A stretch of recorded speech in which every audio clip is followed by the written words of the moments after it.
Hello student, आप लोग कक्षा 10वीं के छात्र हैं और आपका ये वीडियो हम बना रहे हैं। और आपको जो सवाल है 10 अध्याय के आज हम आपको बताएंगे।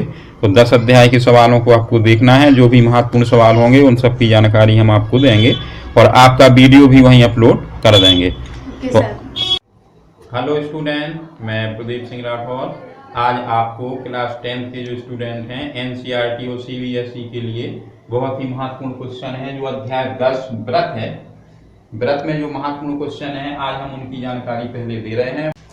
पहली का तो हमने रखा पूरी इसको तैयार रखना है और वस्तुनिष्ठ प्रश्न है पहला, दूसरा, तीसरा है। इन पे आधारित कोई भी सवाल भी आ सकता है जिसको सोल्व करना पड़ेगा।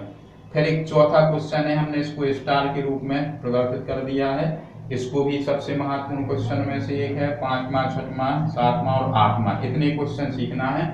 और 10.2 प्रमेय जो है थ्योरम है ये सबसे महत्वपूर्ण है और एक उदाहरण का भी पहला देखना है। तो इतनी चीजों में से प्रमेय 10.2 और उदाहरण का भी पहला देखना है। प्रमेय 10.2 के अलावा एक चौथा क्वेश्चन, ये दो सबसे महत्वपूर्ण क्वेश्चन है, इनको आपको देखना है, सबसे पहले तैयार करना है। अगर आप ये दो क्वेश्चन तैयार करते हैं तो निश्चित है कि इनमें से ही हो सकता है कि ये क्वेश्चन बोर्ड की परीक्षा में निश्चित मिल जाएगा। तो देखें, इसमें हम सबसे पहले आपको प्रमेय बता रहे हैं 10.2 है। इस प्रमेय को देख लें।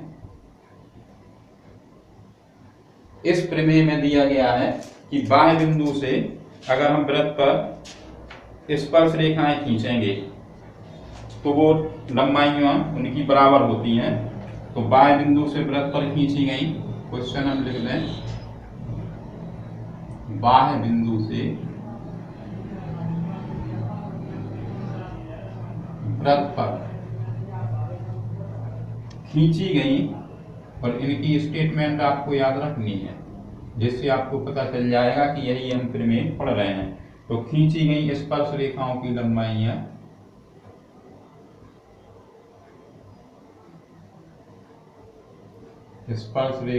लंबाइयां बराबर, इसी को बोलते हैं कि समान या तुल्य भी लिखा हो सकता है, तो भी वही चीज है।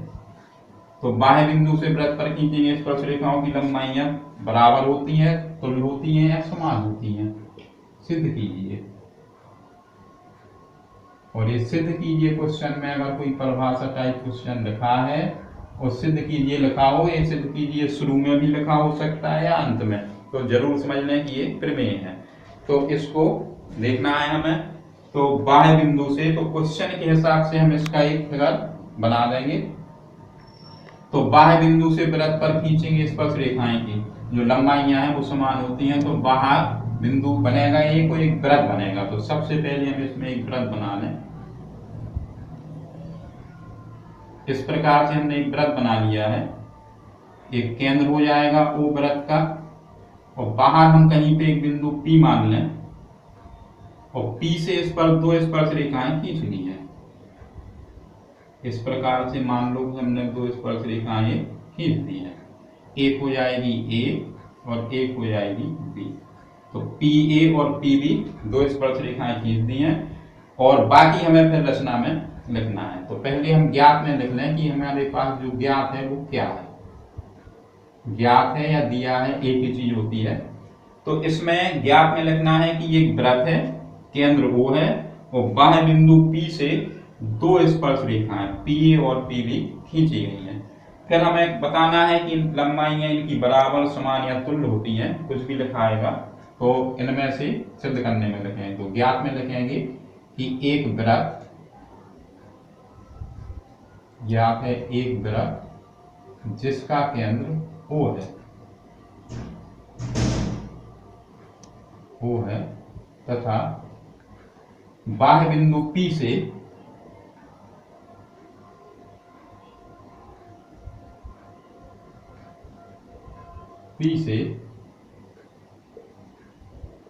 दो स्पर्श रेखाएं PA और PB खींची गई है। इतना हमें पता है कि कि एक वृत्त है, देखना एक वृत्त है जिसका केंद्र O है तथा बाह्य बिंदु P से दो स्पर्श रेखाएं PA और PB खींची गई हैं और हमें क्वेश्चन के हिसाब से इनकी लंबाइयां बराबर होती हैं या समान होती हैं या तुल्य होती हैं, ये हमें सिद्ध करना है। तो सिद्ध करना में क्या लिखना होगा कि जो लंबाइयां हैं इनकी PA की और PB की, यानी PA जो है वो PB के बराबर है, ये सिद्ध करना है। उपपत्ति में रचना भी करना है, पहली रचना लिखने उपपत्ति उसके बाद लिखेंगे। तो रचना में क्या करना है हमें, OP OA और OB को मिला देना, इन सबको हम मिला देंगे।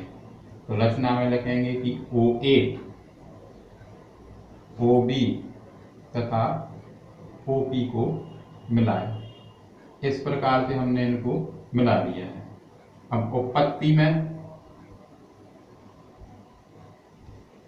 में हमें यही दोनों त्रिभुज लेने हैं। तो रचना आपको दिख रही होगी, डॉट डॉट डॉट मार्क से हमने किया है इसको। तो रचना अलग स्पष्ट पता चलेगा कि OA OB और OP को मिला दिया गया। उपपत्ति में दोनों त्रिभुजों को लेंगे और इन्हें सर्वांग समसिद्ध करना है। अगर हम इनको सर्वांग समसिद्ध कर देंगे तो निश्चित है कि ये वाली भुजा इसके बराबर हो जाएगी। तो उपपत्ति में सबसे पहले हम लिखेंगे त्रिभुज PAO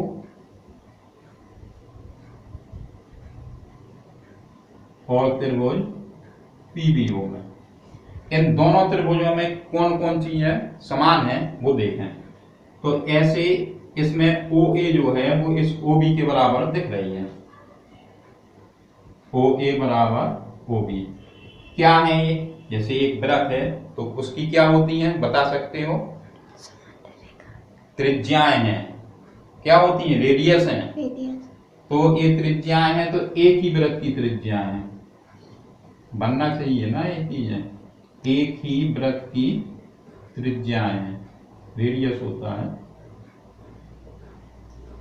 तो OA OB के बराबर है और त्रिज्या जो होती है वो हमेशा स्पर्श रेखा पर लंब होती है, तो ये कोण जो है 90-90 अंश के हो जाएंगे। तो हम लिख सकते हैं कि कोण PAO बराबर कोण PBO, यानी जिस बिंदु पे कोण बना है उसको बीच में लिखना है, PAO इस PBO के बराबर है और ये 90-90 डिग्री के हैं। क्यों 90 हैं, क्योंकि त्रिज्या कॉमा लगा के लिख देंगे कि स्पर्श रेखा पर लंब होती है।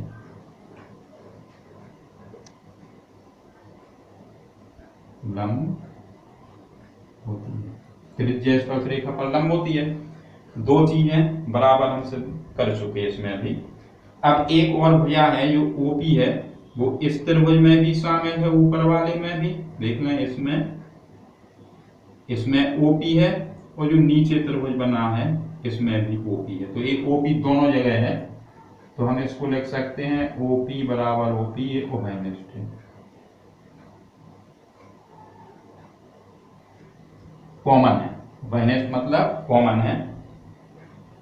तो कौन सी सर्वांग समता इसमें आपको लग रही है, इसमें देखें हम कि भुजा बराबर है एक और कोण बराबर है, 90-90 के हैं, उनके सामने की जो भुजा है वो कर्ण कहलाएगी। तो ये RHS सर्वांग समता हो जाएगी, यानी इसको हम लिख सकते हैं समकोण कर्ण भुजा सर्वांग समता, RHS, right angle hypotenuse sides, जो कि एक भुजा है, तो समकोण है, कर्ण है और एक भुजा है, तो ये सर्वांग समता कहलाएगी। तो सर्वांग समता से क्या होगा कि ये दोनों त्रिभुज बिल्कुल एक माप के हो जाएंगे, यानी सर्वांग सम हो जाएंगे। तो PAO का जो PAO त्रिभुज है जो हमने घर पे लिया है और PBO है, दोनों त्रिभुज सर्वांग सम हो जाएंगे। और ये त्रिभुज सर्वांग सम हो जाएंगे तो निश्चित है कि जब इसको हम यहाँ से इस प्रकार से ऐसा मोड़ देंगे, इसको इस ऊपर वाले OP भुजा के सहारे इसको मोड़ेंगे जब, तो ये OB OA पर आ जाएंगे और जो B बिंदु है वो A पे आएगा। तो जितनी PA होगी उतनी ही PB होगी, ये दोनों भुजाएं फिर आपस में बराबर और समान हो जाएंगी। तो इसमें हो जाएगा कि जो PA है वो PB के बराबर है।